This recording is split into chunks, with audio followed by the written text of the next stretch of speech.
En Life on Our Planet encontramos muchos errores de las reconstrucciones, tanto del cuerpo como del comportamiento de los seres vivos, pero es la docuserie más completa en cuanto a reflejo de eventos de la historia de la vida sobre la Tierra, de la actualidad que yo conozca, y con información muy valiosa que mucha gente no conoce. Así que en este video te cuento algunos detalles importantes que no mostraron en la serie.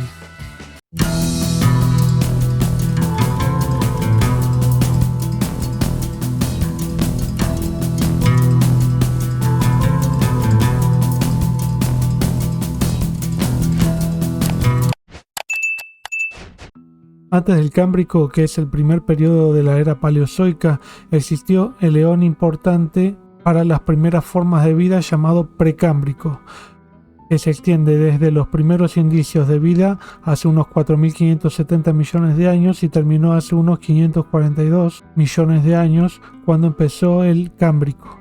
El Precámbrico incluye el Ádico, el Arcaico y el Proterozoico. Durante el Proterozoico se comenzó a fragmentar el anterior supercontinente Rodinia y comenzaron a evolucionar formas más complejas. Hay registros amplios que son muy importantes como indicadores de edad, un tipo de bacteria o alga llamado Cloidina, extensos registros de estromatolitos y acritarcos, así como poríferos son esponjas, pero también nidarios posteriores en el Cámbrico. Luego vino el periodo ediacariano, hace 630 a 542 millones de años, donde hay también mucha fauna sésil, o sea de fondo marino, fija. Por eso no lo mostraron en la docuserie, porque si no mostrarían todos animales que están fijos en el fondo, aunque algo mostraron también. Poco después de que un amplio sector del mundo se sumiera debajo de los casquetes polares. Hay también muchos organismos discoidales que han dejado su huella en el sedimento, por así decirlo, que tienen una forma corporal difícil de reconstruir, y además hay trazas fósiles de esta época, que incluso son difíciles de dilucidar si se tratan en algunos casos de cuerpos en lugar de trazas, ya que en la actualidad no hay nada parecido.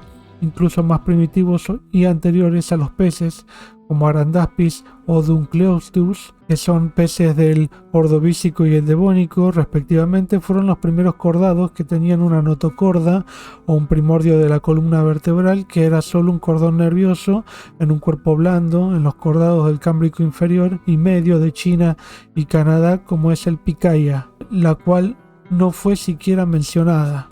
También, como dije, en la parte del origen de la vida en el Cámbrico, todo el mundo estaba cubierto en el fondo marino por matas algales, ya que había muy poca actividad infaunal de animales excavadores, y posteriormente, hasta fines del Paleozoico y principios del Mesozoico, hace unos 245 millones de años, el fondo marino fue reduciendo su extensión de matas algales y quedaron restringidas a las regiones costeras en la actualidad. Las matas algales y la actividad excavadora de los animales infaunales no son compatibles, por lo que no pueden convivir. Como te dijo tu ex, no sos vos, soy yo. También del Silúrico, 408 millones de años, es lo único que nos muestran. Es un artrópodo, un insecto terrestre. La terrestrialización de la fauna fue muy importante, un evento muy importante para la historia evolutiva de los seres vivos. Permitió explorar y tomar nuevos nichos ecológicos que antes eran todos estaban en el mar. Entonces después los vertebrados le siguieron a los insectos y también pudieron predominar en ese tipo de ambientes en una gran diversidad, en una gran variación de acuerdo al tipo de ambiente. Y además los insectos, siguen predominando. Antes, durante y después de las extinciones también perduraron, como lo vimos durante esta docuserie. En la extinción del Pérmico, la extinción del Cretácico, perduraron. Pero de este insecto que nos muestran, en realidad no hay restos de la región cefálica, así que tal vez no está muy justificado esto que hablen que era ciego. Más allá de esto, no hay evidencia del cortejo, así que tampoco se puede hablar mucho. Tal vez se parezca un poco a lo que hacen en la actualidad los 100 pies, los 1000 pies, lo que se muestra en la escena esta. Y además también es muy bueno esto que nos muestran de los líquenes predominando siempre que hay extinciones o que fueron los primeros seres en predominar en la Tierra. Sin embargo, también se olvidaron de los hongos que algo ya mencionaron de los hongos, algo parecido, también los líquenes, pero también las briófitas. Las briófitas son los musgos que también predominan en los ecosistemas así pantanosos, que producen un ecosistema de gran extensión, de gran diversidad, de otra diversidad de seres vivos, de insectos, de otros animales que viven en ese tipo de ambientes y son importantísimos, como incluso el recurso económico también, ¿no? Pero esto no lo mencionaron en la serie. Las briófitas son también muy antiguas. En el apartado del Triásico inferior hablan del Lystrosaurus y que era el último sobreviviente, casi, como en Soy Leyenda. Vendría a ser Will Smith del Triásico. Aunque hay un predador, el Erythrosuchus, y también habían otros animales, pero muy poco abundantes en comparación con el Lystrosaurus, componiendo más del 80% de la diversidad de esa época. Posteriormente a esta escena no nos muestran el gran recambio faunístico posterior, con manadas de variados dicinodontes, origen de los dinosaurios y muchos otros arcosaurios, además de una gran diversificación de la flora, principalmente de helechos y otras plantas que se extinguieron en el Triásico, en el Jurásico o posteriormente.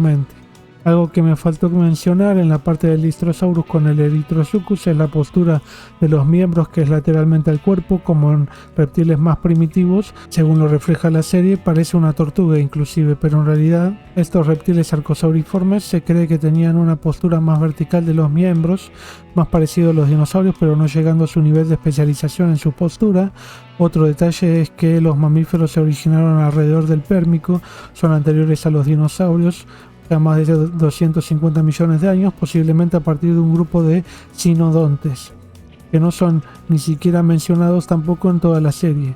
En el evento pluvial carniano tenemos un evento extenso de humedad o lluvias por 1 millón de años calculado aproximado, pero vemos en la foto satelital de este planeta son sistemas que se asemejan a huracanes. Esto no es lo que se supone de esta época, no se cree que hayan estado involucrados huracanes necesariamente, por lo menos.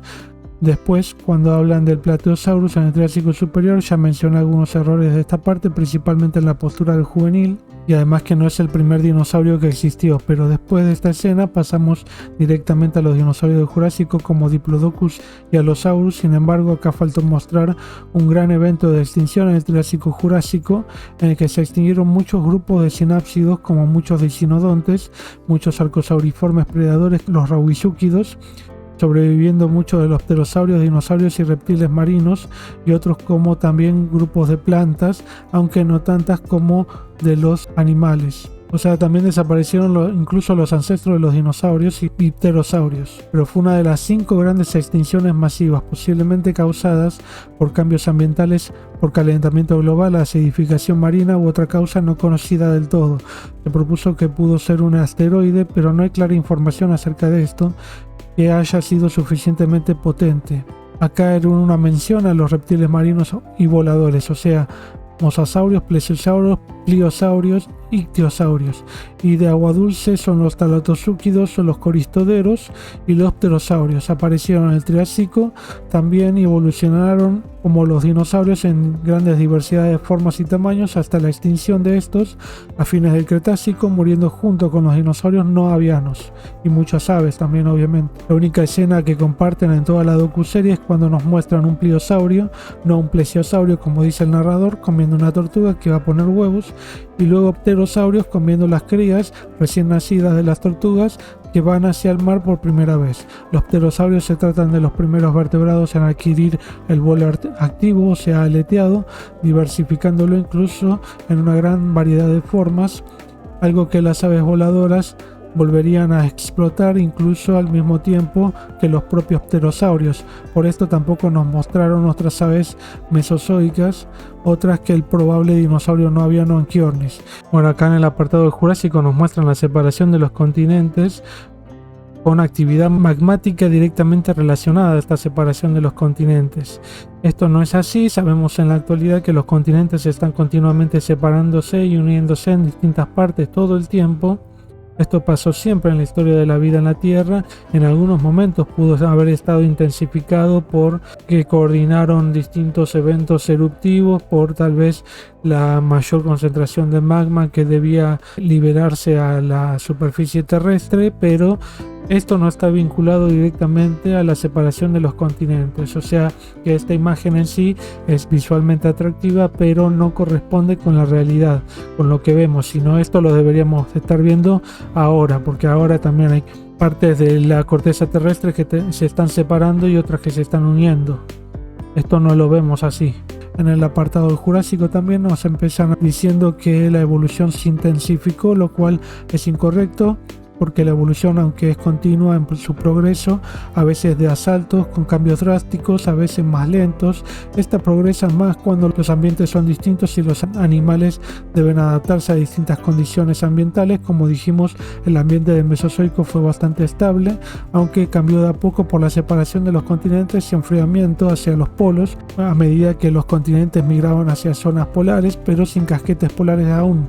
Entonces, además de poder surgir nuevas adaptaciones en los animales y plantas, estas eran cada vez más diversas, sin contar el hecho de que no es que sobrevive el más fuerte, sino que básicamente todos los animales y plantas que surgen están adaptados a las condiciones presentes en un momento, y cuando estas condiciones cambian pueden adaptarse o morir, o también puede que no tengan suficiente defensa contra predadores, pero básicamente todos los animales están especializados por igual.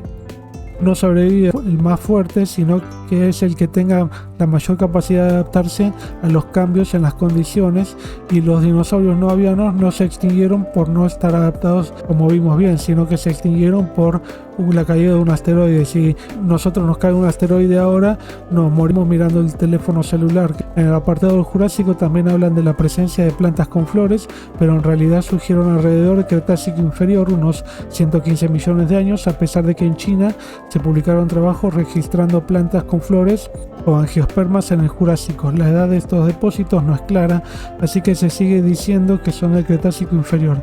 A diferencia de lo que puede pensarse, las plantas con flores y los insectos polinizadores son los que mantienen el mundo tal cual es en su diversidad actual. Todo lo que vemos en la actualidad depende de las plantas con flores, sus frutos y los organismos que las dispersan o polinizadores. Otra cosa importante que faltó decir es que nos muestran el Anchiornis de 155 millones de años, que no es un ave, sino un terópodo no aviano, aunque parecen quererlo hacer un ave. Estas se originaron en el Jurásico, pero con Archaeopteryx, unos 145 millones de años de Alemania, en el Lagerstätten de Solnhofen, preservados en caliza, resultado de la sedimentación de lagos, no con Anchiornis y sus parientes más cercanos, ya sea dentro de Trodontide, Anchiornitide o Anchiornitine. No eran aves, según la mayoría de los trabajos, pero un trabajo del 2020 de Pei y colaboradores los encontraron en un análisis como el grupo más antiguo de aves, o sea, dentro de aves, y Archaeopteryx como el que le sigue.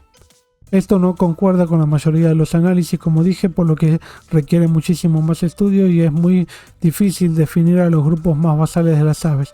También hablan de los mamíferos a la sombra de los dinosaurios en todo el Mesozoico, y en realidad, además de que existieron mamíferos de tamaño de un perro mediano a grande en el Cretácico como Repenomamus, y podría haber comido dinosaurios, la gran diversidad que alcanzaron estos animales de tamaño reducido y los nichos ecológicos que ocuparon en cuanto a los nichos de animales de reducido tamaño nunca más volvieron a ser ocupados, sin contar con que había una competencia feroz de estos pequeños mamíferos con dinosaurios pequeños, cocodrilos pequeños y otros animales de reducido tamaño, así que solo el hecho de ser pequeños no los benefició, sino que estaban especializados a estos hábitos y pudieron haber varias especies constructoras de cuevas y posiblemente cuidado parental, como muestran en la serie, y les permitió tener una base de diversidad que les permitió a la vez, al extinguirse los dinosaurios y los más inmediatos competidores como cocodrilos pequeños y dinosaurios pequeños, pudieron diversificarse a todo tipo de hábito terrestre, aunque nunca cubriendo todos los nichos como en el Mesozoico. Pasando al Cenozoico, hay muchas cosas que faltaron y muchas cosas interesantes. Durante el Eoceno, unos 50 millones de años, hubo un crecimiento de diversidad de mamíferos en general y mamíferos gigantes, como ya hablamos de Megacerops u otros incluso más grandes que también mencioné, mientras que a fines del Eoceno se produjo una gran glaciación nuevamente en la historia de la vida en la Tierra y se extinguieron muchos grupos. Hace unos 45 millones de años, además, la Antártida se separó de Sudamérica formando el pasaje de Drake o corriente circumpolar antártica, y hace unos 10 millones de años estaba considerablemente separada ya. hace unos 14 o 12 millones de años. Asociada a los procesos de levantamiento de los Andes, existía un mar interior que cubría toda Sudamérica y permitió el desarrollo de grandes faunas y floras adaptadas a estos ambientes nuevos. Esta entrada de mar comenzó a secarse en el Plioceno hace unos 3 millones de años y cambiar todo el ambiente. Hace casi 6 millones de años de Europa hubo lo que se llamó la crisis messiniana, nada que ver con Messi, que fue una sequía mundial que acabó con mucha diversidad de animales, además de que se prolongó esta glaciación. Y en el Plioceno, o sea, hace unos poco más de 3 millones de años, se formó el Istmo de Panamá, que permitió el intercambio de fauna de norte y sur a Sudamérica y a Norteamérica y viceversa, pero también hizo que el agua del Pacífico ya no pudiera pasar al Atlántico. Todo esto llevó a la formación de los casquetes polares y luego, a fines del Pleistoceno y principios del Holoceno, esta glaciación terminó y comenzó el mundo como lo conocemos en la actualidad. Por todo lo hablado en los videos publicados, diría que la serie está linda, tiene buenas representaciones, al igual que varias malas, bastantes errores, tal vez más que Prehistoric Planet en dinosaurios, aunque también hay muchas representaciones que hicieron que no fueran vistas en otros documentales como Anomalocaris o Cameroceras. Al menos yo no los vi en otros documentales y estoy seguro que la representación de la mayor parte de ellos son bastante diferentes de la mayor parte de las docuseries en cuanto a su aspecto y comportamiento. Hay muchos seres de los cuales ni siquiera hablamos, que son importantísimos, pero hablamos de todos los periodos y algunos seres importantes. Esto creo que dejan claro que toda la diversidad perdida desde el inicio de la vida en la Tierra está lejos de ser el 1%, es más bien el 0,0001 o por ahí un poco más. Hay que ver cuántos ceros antes del 1 habría que incluir para reflejar claramente todos estos seres extinguidos. Me faltó hablar también del calentamiento global y la acción del hombre. Esto es cierto, hay muchísimos estudios que respaldan que el calentamiento global es producido por el hombre, así que es intensificado por la acción del hombre, también la presencia de muchos gases de efecto invernadero, del dióxido de carbono, por acción de las industrias. Incluso se quiere instaurar el antropoceno como un nuevo periodo geológico para trabajar con medidas contra el calentamiento global, y además también porque el hombre de esta forma también en su actividad industrial produce una acumulación muy grande de sedimentos y de mucha basura, muchas sustancias tóxicas que hacen también, matan muchísimos animales, muchísima flora, produce incendios, sequía, y esto pasa en todo el mundo, es algo global. Ya vimos lo que pasa con fenómenos globales, hay que tener cuidado en el análisis, ver si tiene un efecto global, cuál es la capacidad de absorber de la atmósfera, hasta dónde es un efecto que pueda decir natural. O sea que esto ya pasó numerosas veces en la historia de la vida. Yo estudio algunos niveles que tienen del Holoceno de unos 6.000 años, donde hubieron transgresiones marinas, pero algunos de los patrones que condujeron a esa transgresión marina cada vez son más frecuentes y están más incentivados. O sea, hay mayor temperatura. También este año sufrimos un gran aumento de temperatura mundial que no se había registrado nunca en muchísimos años, pero eso es otra cosa que cambió, la capacidad nuestra de registrar nuevos fenómenos atmosféricos, de temperatura, de gases, y todo esto también cambió. Entonces hay que tratar de pensar también de acumular toda esta información, lo cual no es nada simple. Y además, como vimos también en la serie, también muestran al hombre cazando manadas de bisontes en Norteamérica. El hombre también pasó por el estrecho de Bering durante las glaciaciones y llegó a América del Norte y América del Sur de esa forma, desde Europa y Asia, y de esa forma, buscando sus recursos, pudo llegar a América del Sur. Y como siempre, el hombre, teniendo una gran inteligencia, una gran capacidad de manipular su ambiente, logró también sobrevivir, pero también destruyendo mucha cantidad de fauna. Incluso también se lo cree al hombre responsable de la extinción de la megafauna, al menos de muchísimos géneros y especies, ya que durante las deglaciaciones que sufrieron desde el Eoceno hasta Pleistoceno, que terminó la era glaciar, se produjeron extinciones en todo momento, porque hay momentos de mayor producción de hielo glaciar por momentos desde el Eoceno hasta el Pleistoceno. Entonces eso produjo, cuando se producen las deglaciaciones, una extinción o reducción de diversidad de distintos mamíferos adaptados a esas condiciones. Entonces vuelven a surgir cuando vuelve a haber condiciones favorables para ese tipo de especies, pero nosotros sobrevivimos la última glaciación, seguramente podremos sobrevivir otra más si tenemos cuidado, ¿no? También hay que cuidar un poco al mundo en el que vivimos.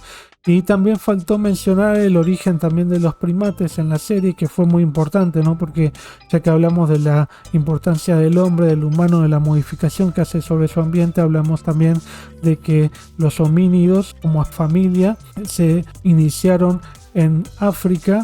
Son los inicios. Ahí hubo un rift, una zona de rift que separó dos regiones de África, en una con una mayor sequía y en otra con mayor abundancia de árboles. Algunos primates que existían en esa época estaban adaptados a los árboles, que necesitaban cierta densidad de árboles, redujeron su diversidad o se extinguieron, y otras especies, que había muchas especies más, pudieron prosperar gracias a que hubo mayor campo abierto. Entonces, sin cola, como nosotros, primates sin cola, no monos, y pudieron prosperar porque se amplió más el nicho ecológico de espacios abiertos con árboles, pero éramos presa fácil de muchos depredadores, como hay evidencia también de félidos comiendo, por ejemplo, a australopitecinos. Después también hubo mucho más reciente el Homo sapiens, que nuestra especie, compitiendo con el Homo neandertal, ha originado en Europa. Y esto fue hace unos 200.000, 300.000 años. No tenemos más tiempo como especie que ese. En teoría hubo un intercambio genético, o sea, hembras y machos de ambas especies nos apareamos con ellos.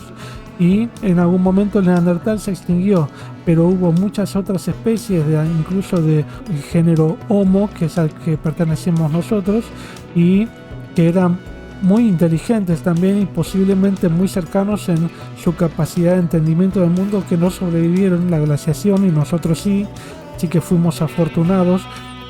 No es que necesariamente fuimos superiores, sino que fuimos afortunados.